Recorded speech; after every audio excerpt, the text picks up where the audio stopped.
అందరికీ నమస్తే. Welcome to TR TV. నేను మీ తిరుపతి. నాతో పాటు ప్రసాద్ అన్న కూడా ఈ వీడియోలో జాయిన్ అయ్యిండు. తెలంగాణ రాష్ట్ర ముఖ్యమంత్రి రేవంత్ రెడ్డి గారి పైన ఇద్దరు కాంగ్రెస్ పార్టీ మంత్రులు కోపంగా ఉన్నారు అనేది వినబడుతున్నటువంటి చర్చ. ఆ ఇద్దరు మంత్రులు రేవంత్ రెడ్డి ఏ ప్రోగ్రాం పెట్టినా కూడా పోయేటటువంటి కార్యక్రమం చేస్తలేరు. రేవంత్ రెడ్డి ఇన్విటేషన్ కూడా ఆ మంత్రులకు ఇస్తలేడు అనేది కూడా వినబడుతున్నటువంటి వ్యవహారం. రేవంత్ రెడ్డి ముఖ్యమంత్రి అవ్వడం ఆ ఇద్దరు మంత్రులకు ఇష్టం లేదనేటటువంటి చర్చ కూడా ఉంది. రేవంత్ రెడ్డి పీసీసీ పదవి వచ్చినప్పుడు ఆ ఇద్దరు మంత్రులకు నచ్చలేదనేటటువంటి చర్చ కూడా ఉంది. ఆ ఇద్దరు మంత్రులు ఎవరు? ఇప్పుడు ఒకసారి హైదరాబాద్లో తాగునీటి నీళ్ళు ఇస్తాము, హైదరాబాద్లో తాగునీటికి సంబంధించినటువంటి వ్యవహారంలో ఏదో ప్రాజెక్ట్ ఓపెనింగ్ చేసిండు రేవంత్ అన్న. ఆ ప్రాజెక్ట్ ఓపెనింగ్కి సంబంధించిన వ్యవహారంలో కూడా ఆ పేపర్లో యాడ్స్ ఇప్పించుకున్నాడు. ఆ పేపర్ యాడ్స్, ఇన్విటేషన్, మీరు రండి, ఆహ్వాన పత్రిక ఉంటుంది ఇన్విటేషన్. ఆ ఇన్విటేషన్కి సంబంధించిన వ్యవహారంలో ఇరిగేషన్ శాఖ మంత్రి అంటే నీటిపారుదల శాఖ ఉత్తమ్ కుమార్ రెడ్డి ఫోటో లేదు. ఇప్పుడు ఆ శాఖకు సంబంధించినటువంటి మంత్రికి సంబంధించిన రిబ్బన్ కటింగ్ చేసినప్పుడు మరి ఆ శాఖ మంత్రి ఇన్విటేషన్ ఫోటో ఉండాలి కదా. ఆ మంత్రికి సంబంధించిన ఫోటో లేదు. ఆ మంత్రిని అసలు ఇన్వైట్ చేయలే అనే చర్చ ఉంది. ఉత్తమ్ కుమార్ రెడ్డి రాలే అంటే రేవంత్ అన్న ఇరిగేషన్ శాఖ, రేవంత్ అన్న హోంశాఖ, ఎడ్యుకేషను, ఆరోగ్య శాఖ అన్నీ అన్నయే. దాదాపు 18 మంత్రి పదవులు ఉంటే 18 మంత్రి పదవులు అన్ననే హ్యాండిల్ చేస్తాడు. ఇప్పుడు తర్వాత మొన్న సినిమాటోగ్రఫీకి సంబంధించినటువంటి శాఖ మంత్రి కోమటిరెడ్డి వెంకటరెడ్డి గదర్ అవార్డులకు రావాలి కదా, రాలే. ఆఖరికి కోమటిరెడ్డి వెంకటరెడ్డికి సంబంధించిన ఫోటో కూడా లేదన్న. కీలకమైనటువంటి వ్యక్తి కదా. తర్వాత గదర్ అవార్డుకి సంబంధించిన వ్యవహారంలో రేవంత్ రెడ్డి వెనకాల బ్యాక్గ్రౌండ్ వచ్చింది, చూసినావా? ఆ బ్యాక్గ్రౌండ్ ఎక్కడన్నా గదర్ ఫోటో అన్న చూసినావా? గదర్ ఫోటో లేదు. రేవంత్ రెడ్డి ఫోటో పెట్టుకున్నాడు, గదర్ అవార్డ్స్ అని చెప్పి పెట్టుకున్నాడు. కోమటిరెడ్డి వెంకటరెడ్డి ఫోటో ఎక్కడ లేదు. అసలు గదర్ అవార్డులకు సంబంధించినటువంటి వ్యవహారంలో ఎక్కడ కోమటిరెడ్డి ఫోటో లేదు. అయితే ఒక చర్చ ఏం వినబడుతుందంటే కోమటిరెడ్డి వెంకటరెడ్డి ఉత్తమ్ కుమార్ రెడ్డి రేవంత్ రెడ్డి పైన కోపంతో ఉన్నారట. రేవంత్ రెడ్డి ఏ మీటింగ్ పెట్టినా కూడా ఉత్తమ్ కుమార్ రెడ్డికి చెప్తలేడు, ఉత్తమ్ కుమార్ రెడ్డిని పిలుస్తలేడు. కోమటిరెడ్డి వెంకటరెడ్డికి ఇన్ఫర్మేషన్ లేదు. కోమటిరెడ్డి వెంకటరెడ్డి రావడానికి రెడీగా ఉన్నా కూడా కోమటిరెడ్డిని పిలుస్తలేడు అనేది కూడా వినబడుతున్నటువంటి వ్యవహారం. సో ఈ నేపథ్యంలో ఇంకొక చర్చ కూడా నడిచింది. రాజగోపాల్ రెడ్డి 10 మంది ఎమ్మెల్యేలతో మీటింగ్ పెట్టి డిన్నర్ ఇన్విటేషన్ పిలిచిండు. 15 మంది ఎమ్మెల్యేలను పిలిస్తే 9 మంది ఎమ్మెల్యేలు వేయరట. అంటే దాదాపు 10 మంది ఎమ్మెల్యేలు డిన్నర్ మీటింగ్లో మాట్లాడుకున్నారు. రేవంత్ అన్నకు పెద్ద బాధ ఏంటంటే అసలు వీళ్ళు ఏం మాట్లాడిర్రు. ఓసారి రాజగోపాల్ రెడ్డి ఏమన్నా తెలుసా, మునుగోడుకు సంబంధించిన కాన్స్టిట్యున్సీలో మీటింగ్ పెడితే రాజగోపాల్ రెడ్డి అన్నాడు, నా నాలుక మీద మచ్చ ఉంది, ఉత్తమ్ అన్న నువ్వు ఖచ్చితంగా ముఖ్యమంత్రి అవుతావు, ముఖ్యమంత్రి అయి తీరుతావు అని చెప్పిండు. రేవంత్ అన్నకు ఉన్నటువంటి డౌట్ ఇదే. ఈ 10 మంది ఎమ్మెల్యేలు ఉత్తమ్ కుమార్ రెడ్డిని ముఖ్యమంత్రి చేయడానికి ఏమైనా ట్రై చేస్తుర్రా? ఈ 10 మంది ఎమ్మెల్యేలు ఉత్తమ్ కుమార్ రెడ్డి కోమటిరెడ్డి ఏమైనా కలిసిపోయిర్రా? ఇదెక్కడ పంచాయతీ అనేటటువంటి ఒక చర్చ ఇప్పుడు రేవంత్ రెడ్డి జరుపుతున్నాడు. రేవంత్ అన్న ఇంటెలిజెన్స్ వాళ్ళని పెట్టి తెలుసుకుంటున్నాడు అసలు ఏం జరుగుతుంది, ఏం కథ, అసలు ఎందుకు ఈ మంత్రులు, అసలు నా కుర్చీ ఉంటుందా పోతుందా, ఆయనతో నా కుర్చీని ఏమైనా కథం చేస్తారా, నా ముఖ్యమంత్రి ఉంటుందా పోతుందా అని చెప్పి రకరకాలుగా రేవంత్ అన్న ఇంటెలిజెన్స్ వాళ్ళని పెట్టి తెలుసుకునేటటువంటి కార్యక్రమం చేస్తున్నట్ట. దీంట్లో ఇంకో పెద్ద ట్విస్ట్ ఏది తెలుసా? ఉత్తమ్ కుమార్ రెడ్డి రేవంత్ రెడ్డి నిజంగా మీటింగ్ పెడితే పోతలేడు. ఇంకోటి ఉత్తమ్ కుమార్ రెడ్డి రేవంత్ రెడ్డి మీటింగ్లలో మాట్లాడతలేడు, యాక్టివ్ ఉంటలేడు. తర్వాత కోమటిరెడ్డి వెంకటరెడ్డి కూడా సైలెన్స్ అయిపోయాడు. ఈ మధ్యకాలంలో కోమటిరెడ్డి ప్రెస్ మీట్లు పెట్టంగా చూసినావా, ఒక మీడియా చిట్ చాట్ పెట్టిండు. ఏం తెలుసా, జగ్గారెడ్డికి పీసీసీ పదవి వస్తే బాగుంటుంది కోమటిరెడ్డి చెప్పిన మాట. ఎందుకన్నాడు తెలుసా మాట? రేవంత్ రెడ్డి పర్ఫార్మెన్స్ ఎక్కువైపోయింది కాబట్టి. రేవంత్ రెడ్డి పర్ఫార్మెన్స్ కోమటిరెడ్డికి నచ్చలేదు. ఎందుకంటే రేవంత్ రెడ్డి ఇష్టానుసారంగా వ్యవహరించడం, ఎమ్మెల్యేలను పట్టించుకుంటలేడు. రేవంత్ రెడ్డి, వేం నరేందర్ రెడ్డి, రోహిన్ రెడ్డి, ఫహీం ఖురేషి వీళ్ళు ఉంటే చాలు. రేవంత్ ఎంత వ్యతిరేకత ఉంది తెలుసా, ఘోరమైన వ్యతిరేకత. ఎమ్మెల్యేలు వాళ్ళ కాన్స్టిట్యున్సీలో తిరగలేని పరిస్థితి. అసలు పెళ్లిలకు పోయినా సావులకు పోయినా కూడా ఎమ్మెల్యేలను కార్లని అడుగుంటారు. డోర్ తీద్దామంటే కథం. రైతు బంధు ఏమైంది సార్, మహిళలకు 2500 ఏమైంది సార్, కళ్యాణ లక్ష్మి ఏమైంది, తులం బంగారం ఏమైంది, ఇవన్నీ అడుగుతారు. ఎమ్మెల్యేలు సమాధానం చెప్పేటటువంటి పరిస్థితి లేదు. ఇవన్నీ ఉత్తమ్ కుమార్ రెడ్డికి తెలిసింది కథ అంతా. రేవంత్ రెడ్డి పర్ఫార్మెన్స్ అంతా ఉత్తమ్ కుమార్ రెడ్డికి అర్థమైంది. చాలా మంది ఎమ్మెల్యేలు ఉత్తమ్ కుమార్ రెడ్డి కంప్లైంట్ ఇస్తున్నారట. సార్ ఏంది సార్, మీరు ముఖ్యమంత్రి అవుతారు అనుకుంటే మీరు కాలేదు, రేవంత్ రెడ్డికి ఇచ్చారు. ఈ రేవంత్ రెడ్డి అపాయింట్మెంట్ కూడా ఇస్తలేడు, పట్టించుకుంటలేడు, మాట్లాడతలేడు. రేవంత్ అన్న మొన్న సిఎల్పి మీటింగ్ పెడితే 8 మంది ఎమ్మెల్యేలు డుమాగా వచ్చారు. సిఎల్పి మీటింగ్ కూడా రాలే. ఆ సిఎల్పి మీటింగ్లో రాజగోపాల్ రెడ్డి 10 మంది ఎమ్మెల్యేలతో భేటీ అయ్యండి అని చెప్పినాం, చూసినావా? ఆ సీక్రెట్ మీటింగ్లో ఉన్నటువంటి 5 మంది ఎమ్మెల్యేలు సిఎల్పి మీటింగ్ రాలేదట. అక్కడ రేవంత్ అన్నకి ఎంత పెద్ద బాధ ఉంటుంది. ఎందుకు వస్తలేరు వీళ్ళు, ఏంది, ఏం జరుగుతుంది, ఏం కథ అని చెప్పి రేవంత్ అన్న పరిశాన్లు ఉన్నాడు. కానీ ఇద్దరు మంత్రులు మాత్రం రేవంత్ రెడ్డి పైన కోపంతో ఉన్నారట. కోమటిరెడ్డి వెంకటరెడ్డి, ఉత్తమ్ కుమార్ రెడ్డి. ఎందుకు కోపం అంటే రేవంత్ రెడ్డి పర్ఫార్మెన్స్ వీళ్ళకి నచ్చలేదు. రేవంత్ రెడ్డి చేస్తున్నటువంటి నియంత పరిపాలన నచ్చలేదు. రేవంత్ రెడ్డి వెనకాల ఉన్నటువంటి బ్యాచ్ ఫహీం కురీషి, రోహిన్ రెడ్డి అయితే ఘోరం.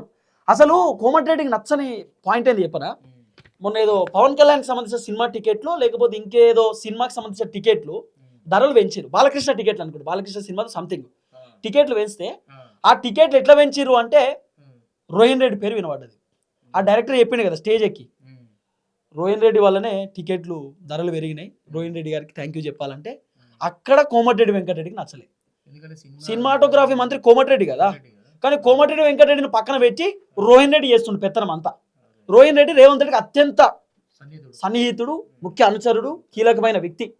కాబట్టి ఇది కోమటిరెడ్డికి నచ్చలేదు. నా శాఖలో వీళ్ళ పెత్తనం ఏంది, నా శాఖలో వీళ్ళ పర్ఫార్మెన్స్ ఏంది, ఇష్టానుసారంగా నిర్ణయాలు ఏంది.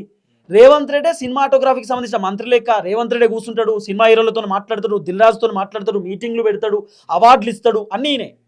మరి ఇప్పుడు నేను ఏమంటున్నా, సరే కోమటిరెడ్డి వెంకటరెడ్డి ఏదో విదేశ పర్యటనలు ఉన్నాడో లేకపోతే ఇక్కడ బయటికి పోయిండో ఓకే, బయటికి పోతే రేవంత్ రెడ్డి చెప్పాలి కదా. సినిమా థియేటర్ ఓపెన్ చేసినాడు పోలే, నాకు తెలిసి లేడనుకుంటా కోమటిరెడ్డి. లేడు, రేవంత్ అన్న పోయిండు, రోహిన్ రెడ్డి ఉన్నాడు, లేడు. సినిమాటోగ్రఫీ మంత్రి నాకు అర్థం కాదు ఏంటంటే కోమటిరెడ్డి వెంకటరెడ్డి బయట దేశాల్లో ఉన్నాడు అనుకుందాం, ఏదో వేరే దగ్గరికి పోయిండు అనుకుందాం, మరి రేవంత్ రెడ్డి చెప్పాలి కదా. కోమటిరెడ్డి వెంకటరెడ్డి లేడు, బయటికి వెళ్ళిండు, సినిమాటోగ్రఫీ మంత్రి గారు చాలా అద్భుతమైన పని చేస్తారని చెప్పాలి కదా. ఆయన ముచ్చటే లేదు, కనీసం సింగిల్ లైన్ కూడా ఒక టాపిక్, సింగిల్ లైన్ కాదు అసలు ముచ్చటే లేదు. తర్వాత ఉత్తమ్ కుమార్ రెడ్డి ఇరిగేషన్ మినిస్టర్ కదా, ఇప్పుడు నీటిపారుదలకు సంబంధించిన వ్యవహారంలో మొన్న అసెంబ్లీలో పెద్ద చర్చ నడిచింది, చూసినావు కదా.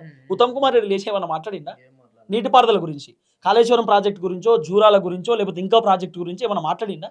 ఏం మాట్లాడలే. ఉత్తమ్ కుమార్ రెడ్డికి వాస్తవానికి ఇంట్రెస్ట్ లేదు. ఏమి ఇంట్రెస్ట్ లేదు తెలుసా, మంత్రి పదవి మీద కూడా ఇంట్రెస్ట్ లేదట రేవంత్ రెడ్డి వల్ల. రేవంత్ రెడ్డి ప్రతి విషయంలో తలదూరుస్తా ఉన్నాడు, ఇష్టానుసారంగా వ్యవహరిస్తున్నాడు, చెప్తే వింటలేడు, అసలు పట్టించుకుంటలేడు అనేటటువంటి ఒక చర్చ ఉంది. రేవంత్ రెడ్డి పర్ఫార్మెన్స్ బాగాలేదనేటటువంటి ఒక చర్చ ఉంది. ఈ చర్చలో భాగంగానే ఉత్తమ్ కుమార్ రెడ్డికి కోమటిరెడ్డి వెంకటరెడ్డికి నచ్చలేదు. మేము స్టార్టింగ్లో ఒక మాట చెప్పినా, మనం గుర్తుందో లేదో మీకు, చాలాసార్లు చెప్పినా, రేవంత్ రెడ్డి పీసీసీ అయితే కొంతమందికి నచ్చలేదు అని. ఉత్తమ్ కుమార్ రెడ్డికి నచ్చలేదు, కోమటిరెడ్డి కూడా నచ్చలేదు అట. ఎందుకు? కోమటిరెడ్డి వెంకటరెడ్డి చాలాసార్లు చెప్పిండు ఆయనకి ఎట్లు ఇస్తారు పీసీసీ అని. మరి నిజమే కదా. రేవంత్ రెడ్డి టీడీపీ పార్టీ నుండి వచ్చినటువంటి వ్యక్తి, కాంగ్రెస్ లో పుట్టి పెరిగినటువంటి వ్యక్తులు ఉన్నారు, కాంగ్రెస్ సీనియర్ లీడర్లు ఉన్నారు, దాంతో పెద్ద సీనియర్ లీడర్లకు ఇప్పటిదాకా పీసీసీ పదవి లేదు. అందుకే కోమటిరెడ్డి మొన్న ఒక స్టేట్మెంట్ ఇచ్చాడు మీడియా చిట్చాట్లు, జగ్గారెడ్డికి పీసీసీ ఇవ్వాలని. జగ్గారెడ్డి కూడా మాస్ లీడరు, గట్టిగానే మాట్లాడతాడు. మొన్న చూసారు కదా పోలీసులతో పంచాయతీ పెట్టుకున్నాడు, చాలా సీనియర్ లీడర్ ఆయన జగ్గారెడ్డి కూడా. కాబట్టి జగ్గారెడ్డికి పీసీసీ ఇవ్వాలని అంటున్నారు. తర్వాత ఇప్పుడు ఇంకో ట్విస్ట్ ఏంటంటే, పొన్నం ప్రభాకర్ మంత్రి పదవి తీసేసి మహేష్ కుమార్ గౌడ్కి ఇస్తారట, పొన్నం ప్రభాకర్కి పీసీసీ ఇస్తారట. ఇదో ట్విస్ట్. కొండా సురేఖ మంత్రి పదవి తీసేస్తారట, జూపల్లి మంత్రి పదవి తీసేస్తారట, మళ్ళా ఆది శ్రీనివాస్ అని ఉన్నాడు కదా వేములవాడ ఎమ్మెల్యే, ఆయనకు మంత్రి పదవి ఇస్తారట. అసలు మళ్ళీ విజయశాంతికి మంత్రి పదవి ఇస్తారట. ఎంత పేద కథ. విజయశాంతి ఎప్పుడన్నా గాంధీభవన్ పోంగా చూసినావా అన్న? అసలు ఆమె యాక్టివ్ పాలిటిక్స్లో ఉందా? ఆమెకు మంత్రి పదవి ఇస్తారట. విచిత్రం. ఈ విచిత్రాలన్నీ వీళ్ళకి నచ్చలేవు అన్న, కోమటిరెడ్డి వెంకటరెడ్డికి, ఉత్తమ్ కుమార్ రెడ్డికి ఇవన్నీ నచ్చలేవు. రేవంత్ రెడ్డి పర్ఫార్మెన్స్ ఎక్కడ కోమటిరెడ్డి వెంకటరెడ్డికి, ఉత్తమ్ కుమార్ రెడ్డికి నచ్చలే అనుకుంటున్నా అంటే, నాకు తెలిసి రాజ్యసభ సీటు వాళ్ళ దోస్తుకి ఇచ్చింది కదా వేమనారాయణ రెడ్డి, అది నచ్చలే అనుకుంటున్నా. ఎందుకు చెప్తున్నా తెలుసా? వి హనుమంతరావు సీనియర్ లీడర్ గాను, సరే వి హనుమంత్ అన్న కొంచెం నవ్విస్తాడు, అయినా కూడా సీనియర్ కదా, చాలా సీనియర్ కదా. ఈ టైంలో ఆయనకి ఇస్తే ఎంత బాగుండన్నా రాజ్యసభకు సంబంధించి. సరే ఆయన మాట్లాడతాడా ఎంపీగా? అవును కదా, నాకు కూడా వచ్చినట్టుంటది, కాంగ్రెస్ పార్టీ పదవి వచ్చినట్టు బాగుంటది కదా.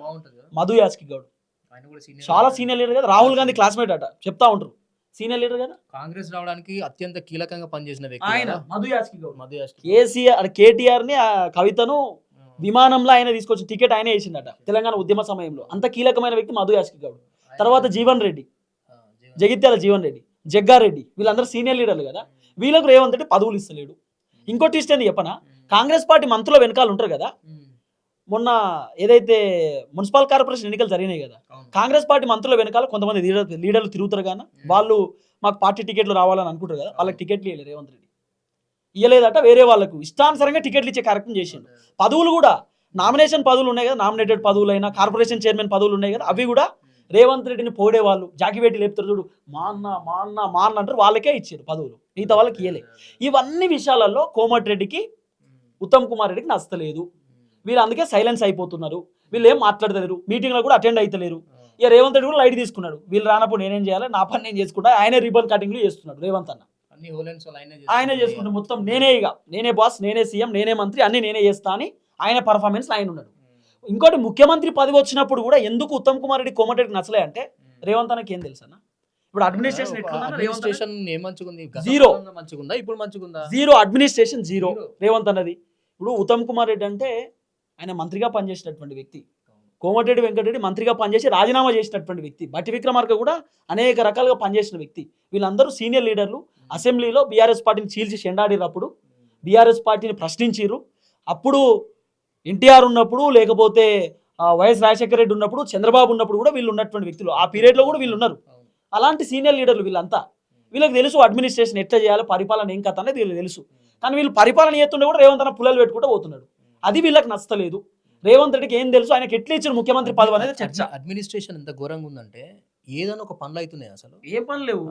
రైతు బంధు టైంకి పడుతుందా, ఏ పనే లేదు. 3,47,297 కోట్ల రూపాయలు రేవంత్ అన్న 27 నెలల్లో అప్పు చేసిండు. ఏమైంది? ఏం కాలే, కోడిగుడ్డు అయింది, గుడ్డు సున్నా. ఇంకేమంటాడు, అద్భుతాలు చేసినాం, భూకంపం బదులు వచ్చినాం. మొన్న అన్న ఏదో మీటింగ్లో చెప్పిండి, విన్నావా? మేము చేసినటువంటి అభివృద్ధి కార్యక్రమాల గురించి చెప్తే గుండెకి చచ్చిపోతాను అంటుండు రేవంత్ అన్న. నేను కూడా అనుకున్నా అసలు ఏం చేసిరు ఏం కదా అని చెప్పి, దేవులాడితే ఏం లేదా సున్నా. ఏంది ఒక ఆర్టీసీ ఉచిత ప్రయాణం ఉన్నది అంతే, మీద అన్ని తుస్సు. అది కూడా ఏమున్నది, లేడీస్ కి ఉచిత సీట్ ఇచ్చి మొగలకైతే టికెట్ రేట్ పెంచింది అంతే కదా, ఎట్లయితే వసూలు చేస్తుండగా అంతే కదా. ఆర్టీసీకి ఏమైనా లాభం జరిగిందా? ఏం లేదు. ఇప్పుడు మళ్ళీ పండగ పూట, ఉగాది పూట ధరలు పెంచిండు, దసరాకు ధరలు పెంచుడే, సంక్రాంతికి ధరలు పెంచుడే, ఇంకేమైనా పండుగలు వస్తే పండుగలకు ధరలు పెంచుడే. అంటే మహిళల టికెట్లు కూడా మొగోళ్ళ దగ్గరనే వసూలు చేస్తుండు 20%, 30% పెంచి. అంటే ఇప్పటికైనా మన 2,500 ఇస్తారంటావా? ఇప్పుడు లేడీస్ కి ఇస్తున్నారు కదా స్కీమ్, ఇస్తారు, 6 గ్యారెంటీలు ఇస్తారు. 2,500 అంటే ఇప్పుడు రేటు, బంగారం రేటు కూడా తగ్గుతుంది. మరి తులం బంగారం అవకాశం ఉన్నదా? లేదు, ఇస్తారు, కానీ టైం పడుతుంది. అవి ఇస్తా అని చెప్తున్నారు కదా రేవంత్ అన్న ఆల్రెడీ. తులం బంగారం మాత్రం ఇయ్యరట, ఎందుకంటే బంగారం ₹1,00,000 అయింది కదా, ఇయ్యరు. సరే, ఏది ఏమైనా కూడా రైతు భరోసా, రుణమాఫీ ఇవన్నీ చేద్దామని అంటున్నారు.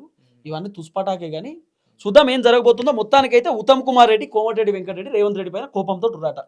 కోపంతో అవసరం అనుకుంటే మంత్రి పదవి రాజీనామా కూడా రెడీ అయ్యారు. అంత విసిగిపోయారు వాళ్ళు రేవంత్ రెడ్డి పర్ఫార్మెన్స్ చూసి. చూద్దాం ఏం జరగబోతుందో. దయచేసి వీడియో అందరికి షేర్ చేయండి. అందరికీ నమస్తే, థ్యాంక్ యూ సో మచ్. జై తెలంగాణ.